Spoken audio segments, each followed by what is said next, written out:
let's rejoice. What a match we've witnessed today. এমন উদযাপন তো হবারই ছিল।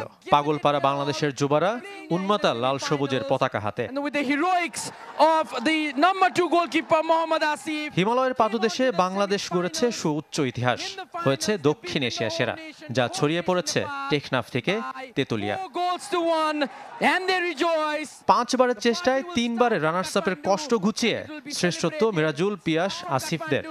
And it will be celebrated all around Bangladesh. 9 বছর পর সাফের আরেকটি বয়সভিত্তিক শিরোপা জিতল বাংলাদেশ। আনফা কমপ্লেক্সের ছোট্ট গ্যালারি পূর্ণ ছিল স্বাগতিক সমর্থনে সেই নেপালিজদের নিশ্চুপ করে সরব বাংলার যুবারা। শুধু ট্রফি নয়, ফাইনাল জয় একই সঙ্গে গ্রুপ হারের প্রতিশোধ আর দাপুটে পারফরমেন্সের উদাহরণ। যদিও প্রথম ৪৫ মিনিট নেপালের আক্রমণ ঠেকাতেই হিমশিম খেতে হয়েছে মারুফুল হক শিষ্যদের।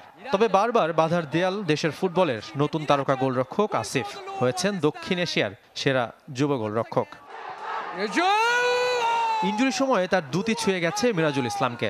অসাধারণ চোখ ধাঁধানো সেট পিসে বাংলাদেশকে এগিয়ে দেন।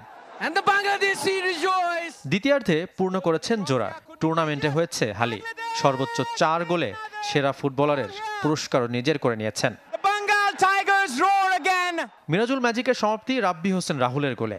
Electrifying move there by the Bangladeshi players. আরেক যুব তারকা পিয়াস আহমেদ বাংলাদেশের জয়ের ব্যবধান বড় করেন। পিছিয়ে পড়া নেপালকে একবারই আনন্দের উপলক্ষ এনে দিতে পেরেছিলেন Samir Tamang.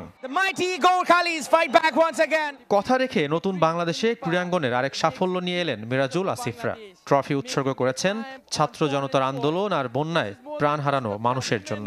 The champions of SAF under 2024 is Bangladesh under 20 team. What a tournament this!